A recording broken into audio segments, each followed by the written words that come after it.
भारत सरकार व उत्तर प्रदेश शासन पुलिस महानिदेशक द्वारा निर्देशों के क्रम में वीरभूमि डिग्री कॉलेज महोबा में जिलाधिकारी गजल भारद्वाज व पुलिस अधीक्षक प्रबाल प्रताप सिंह की मौजूदगी में सुरक्षा संबंधी एडवाइजर जारी करते हुए संयुक्त रूप से मॉक ड्रिल के जरिए नागरिकों को युद्ध आपात स्थिति के मद्देनजर नागरिक सुरक्षा के लिए बचाव का प्रशिक्षण दिया गया। कई जगह पर ये पाया जाता है कि डिजास्टर पर हम लोगों का रिएक्शन पैनिक वाला होता है और उस कारण से जो डिजास्टर से नुकसान होता है वो और भी बढ़ जाता है। तो सबसे पहली स्टेज तो किसी भी डिजास्टर की है, चाहे वो अग्निकांड हो, चाहे वो कोई एक्सीडेंट हो, चाहे वो हमने देखा था कोविड की महामारी हो, तो किसी भी प्रकार के डिजास्टर में सबसे पहली चीज जो होती है प्रिपेयर्डनेस। तो आज की जो ड्रिल थी उस प्रिपेयर्डनेस के संबंध में थी कि हमारा जो अपना रिसोर्स है, human resource as well as जो हमारा इंफ्रास्ट्रक्चर का रिसोर्स है, चाहे वो हमारी पुलिस टीम हो, चाहे वो रेवेन्यू स्टाफ हो, चाहे वो हमारे अस्पताल हो, मेडिकल डॉक्टर्स, पैरा मेडिसिन के लोग हों, जो हमारे फायर सर्विसेज हैं वो हों, या हमारे आपस के जो वॉलंटियर्स होते हैं, स्टूडेंट्स होते हैं, युवा इसमें जो होते हैं इम्पोर्टेंट रोल होता है, वो कितने प्रिपेयर्ड हैं कि अगर एक्चुअली में कोई डिजास्टर आता है तो हमारे पास की जो इंफ्रास्ट्रक्चर है वो सबसे पहले सही अवस्था में है या नहीं, कोई भी चीज को टैकल करने के लिए। और दूसरा जो हमारे ह्यूमन रिसोर्स उसमें लगे हुए हैं वो प्रॉपर्ली ट्रेंड तो है, लेकिन वो कितने अलर्ट हैं उस चीज को चेक करने के लिए इस प्रकार की ड्रिल्स कराई जाती हैं। तो जैसा हमने देखा अभी कि जब भी कोई डिजास्टर आता है तो इवैक्यूएशन से लेकर वहाँ के जो घायल लोग होते हैं उनको मेडिकल सर्विसेज प्रोवाइड कराने तक,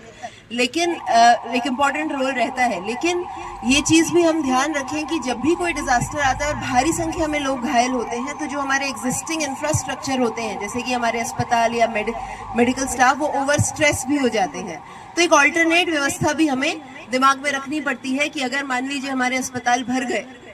तो एक ऑल्टरनेट बेड्स हम कहाँ लगा सकते हैं और वो प्राइमरी उपचार की सर्विसेज हम किस प्रकार दे सकते हैं। इसमें हमारे जनपद के निवासियों का बहुत इंपॉर्टेंट रोल भी आता है। कितने सारे वॉलंटियर्स उसमें लगते हैं जो उपचार में और केयर टेकिंग में मदद करते हैं, या जो बुजुर्ग लोग होते हैं, जो छोटे बच्चे होते हैं, उनका ध्यान रखने में बहुत मदद करते हैं। कोविड में हम लोगों ने देखा कि कितने लोग आगे बढ़ चढ़ कर आए थे जो फूड पैकेट्स डिस्ट्रीब्यूशन में लगे हुए थे। तो ये सारी चीजें, बहुत सारी स्टेजेस होती हैं किसी भी डिजास्टर की। आज की ड्रिल का हमारा यही मकसद और लर्निंग थी कि जो भी हमारा एग्जिस्टिंग इंफ्रास्ट्रक्चर है उसको हम दुरुस्त रखें और जो हमारी टीम के सभी मेंबर्स हैं उनको उनमें एक एनर्जी रहे कि कोई भी डिजास्टर का रिस्पांस हम समय से कर सकें। बाकी जो और इसकी व्यवस्था है उसके बारे में कप्तान साहब। देखिए, आपकी जानकारी में लाना चाहूँगा, जिलाधिकारी महोदय के मौजूदगी में और जिला प्रशासन के समस्त अधिकारियों की मौजूदगी में ये एक मॉक ड्रिल यहाँ पे महोबा में आयोजित की गई है वीरभूमि कॉलेज में। जैसा कि आपको जानकारी ही है कि सारे देश में इस प्रकार की मॉक ड्रिल्स आयोजित करने के लिए कहा गया है और बेटर रेडी सिचुएशन में रहने के लिए कहा गया है। उसी के अनुक्रम में ये ड्रिल आयोजित की गई थी। और जैसा कि आपने देखा होगा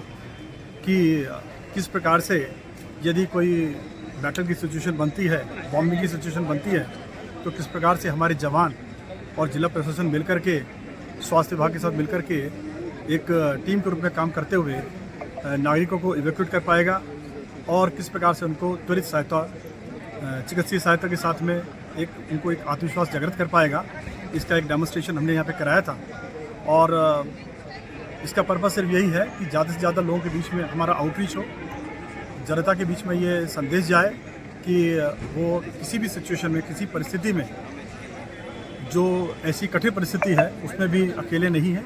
हम उनके साथ खड़े हुए हैं और हर जगह उनकी मदद करेंगे। अपने क्षेत्र की अन्य खबरों को देखने के लिए चैनल को सब्सक्राइब, लाइक जरूर करें।